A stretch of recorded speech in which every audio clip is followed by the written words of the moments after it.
In large, I go into greater detail about Dominus Gaul in the pre-review.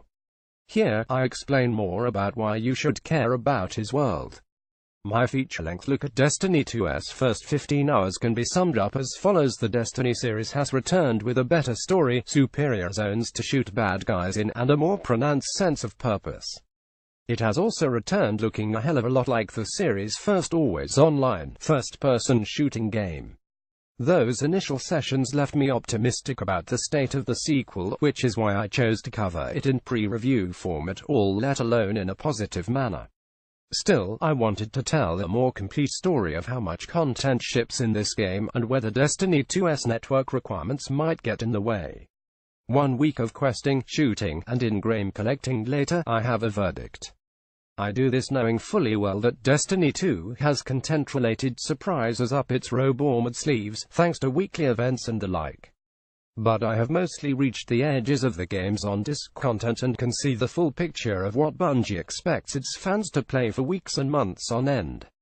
In short, Destiny 2 has an ideal first-person shooting player in mind, the kind of player that values a compelling hop-on-a-few-times-a-week game of exploration and adventure as much as a game that's about sharp shooting. Destiny 2 soundly beats its predecessor in terms of confidence and swagger, although a heap of repeated loot may leave a few gamers in the cold. In fact, it may annoy OG Destiny fans to boot.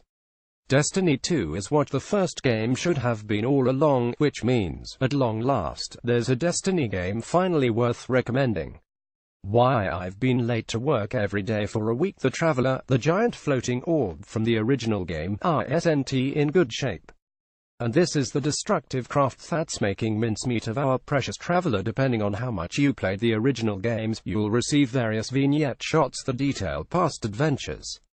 This is the last serene moment you'll see from the original game before booting D2. After Dominus kicks you off the tower, you land on a desolate, Red Legion-patrolled slab of Earth. The odds are against you. But not for long. Your opening march to salvation begins in this gorgeous mountain zone. Hawthorne eventually finds and recruits you. Welcome to the scenic European Dead Zone EDZ. The EDZ has a variety of outdoor and indoor environments. The Moon of Titan, not to be confused with the game's class of Titan. This is probably the best zone in D2. While the giant floating platforms are pretty fun on Titan, it's this insane, abandoned underground city that will set your tongue wagging, both in looks and in the missions it contains. Another breathtaking shot from the underground city within Titan.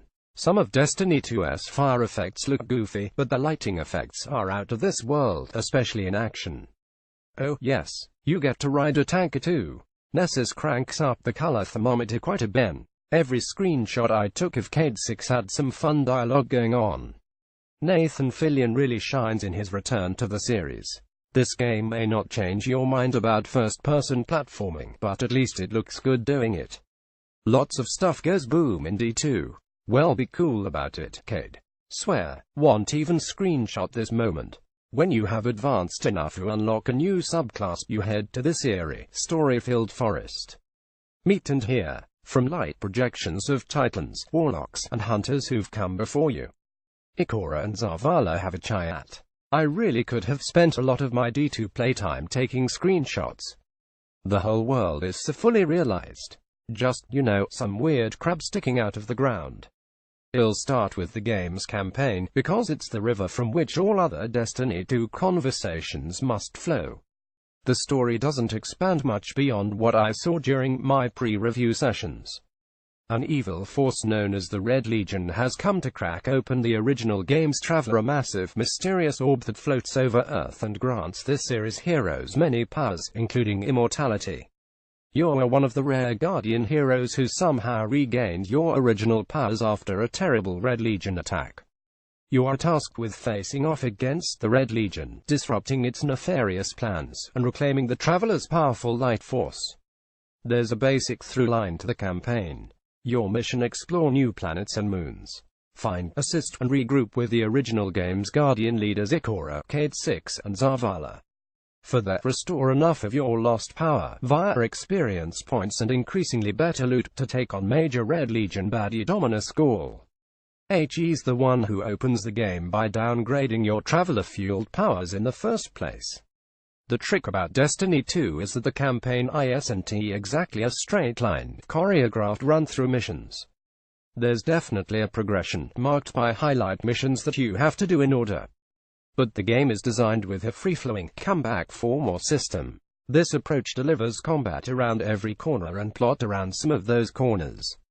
On paper, it's all very similar to Destiny 1. You'll fly to one of the 4 default planets, then run around and pick up a variety of quests that pop up in your vicinity. The first Destiny, however, was pretty awful at leading players to intriguing paths and battlegrounds. The starting 4 planets in D1 proved to be short and architecturally boring. D2, on the other hand, has planets and moons stuffed to the gills with structural density, intriguing biomes, and paths that weave above, below, and through the ground for the sake of compelling marches through gangs of entrenched foes. I've described some of the planets' differences in the gallery above, but I must impress upon you these new planets are gorgeous, dense, and varied. The same goes for the missions packed into the bones. Pretty much every night since the game's launch, I've lost hours falling into the D2's default gameplay loop. You'll land on a planet of my choosing, then activate a patrol mission. This leads me to 1 or 2 delectable battles, with largely the same enemy types and species from D1 with more variety among each species ranks, dancing around with very sharp dodge and flank or charge, snipe tactics. After that, I can pop an adventure flag to run and fight across 3 or 4 increasingly tough battlegrounds which the game leads me between via checkpoint markers. Along the way in that adventure mission, I will almost certainly run into either a public event, which is a time-limited opportunity to take down a massive boss or major objective, or a legendary enemy, which is just a tough, oversized creature who pops up somewhere on the map with a vague hint of lights and sounds when you're close enough. Through all these paths, there's always a combination of an intense underground rumble, a massive open field assault with other online players at my side, and a dart between buildings rush to take down foes. As a result, I've been late to work every day this week. Let's go back to the campaign, because every mission tries to tell some piece of the story. Like I said in my pre-review, Destiny 2 reveals plenty of subtle and solid story via squad chatter in your ears during missions, and this happens all the time, even if you're doing a seemingly simple kill 12 snipers patrol mission or repeating a longer mission for the 8th time.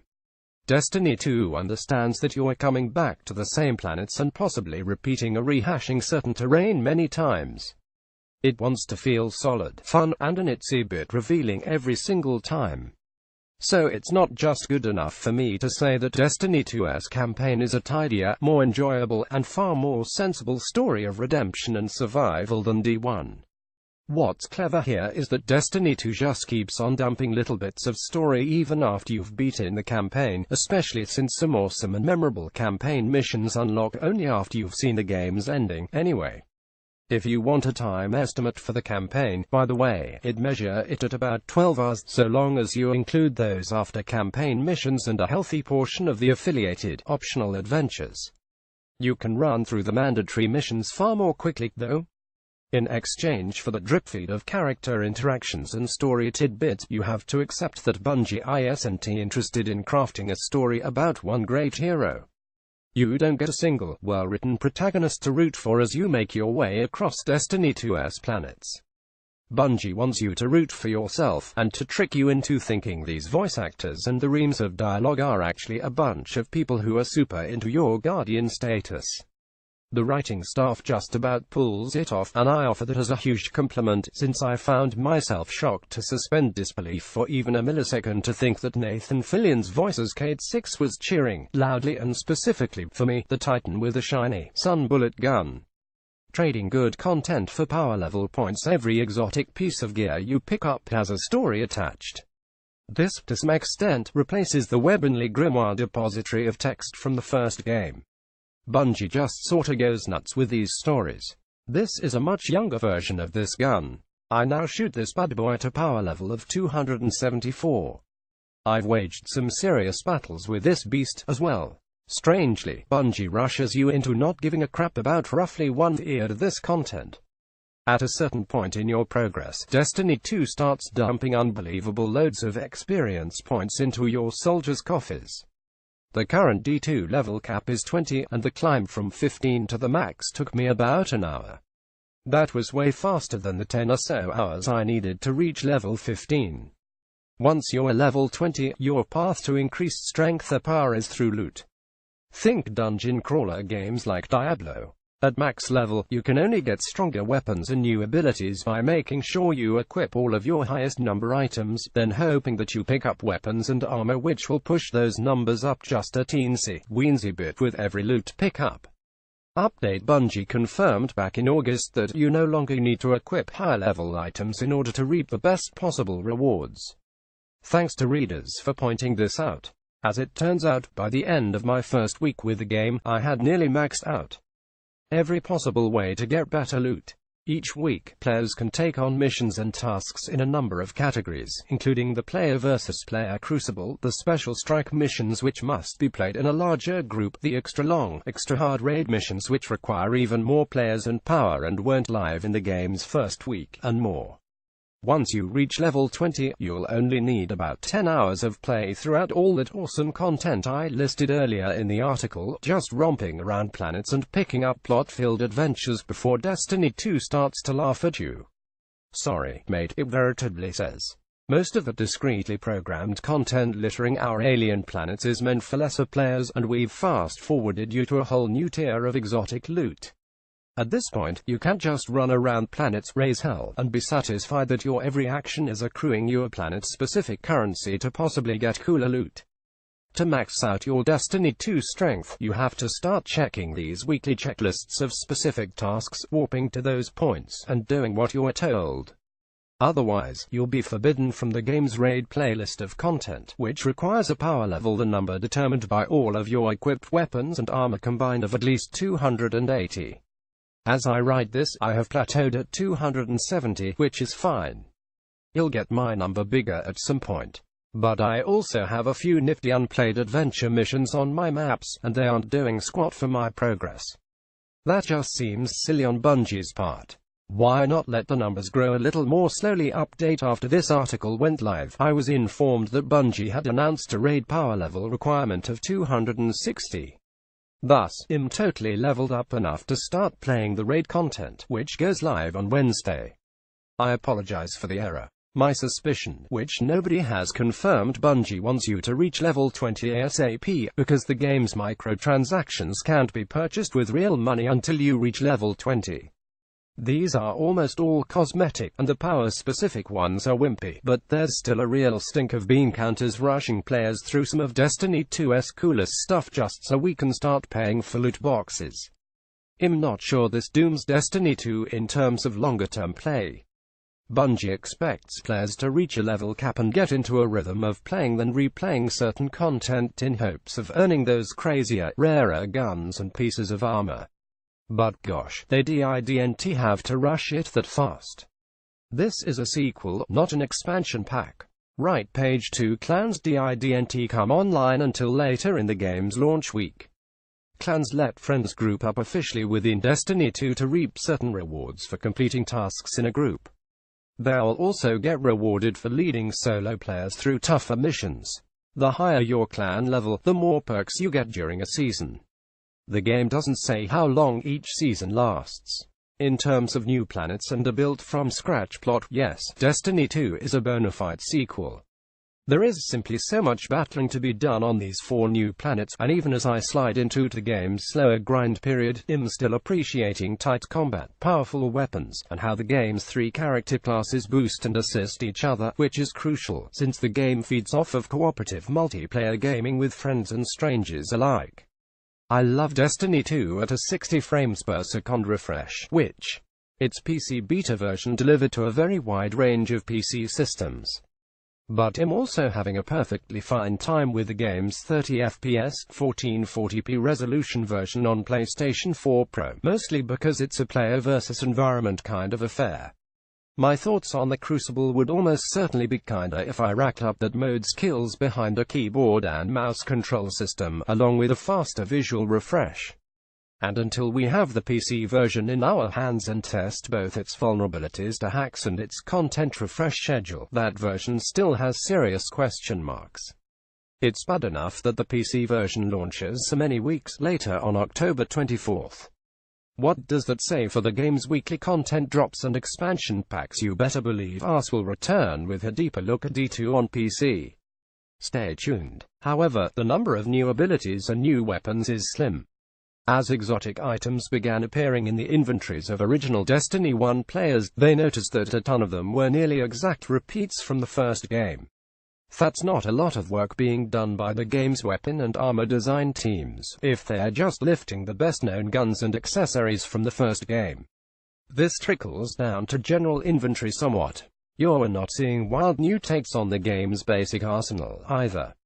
More importantly, those players had reason to hope for some truly expanded elements in how Destiny 2's grind plays out, and they're not getting it. Anybody who shrugged their shoulders at the first Destiny and arrived in time for this superior sequel will probably have more energy and patience for the Destiny endgame routine. But that checklist crossing rhythm is similar to D1's, and it's already a major factor in the game after only 1 week. It's times like these that I understand why Destiny fans have such a hunger for those limited-time Sparrow Racing League events.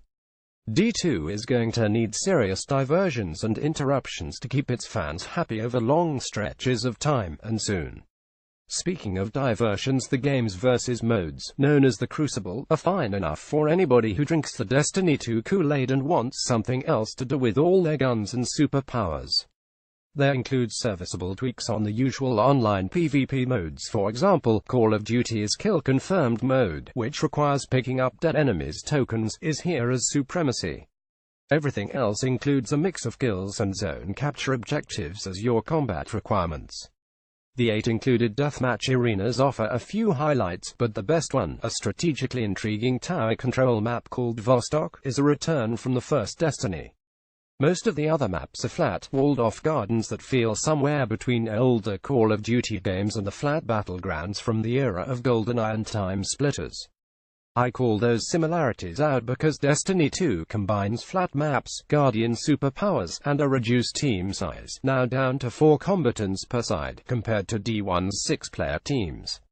In practice, the only path to victory is when teams clump together and actively communicate. Should any player be shot at by 2 enemies at the same time, for example, they're pretty much instantly going to die.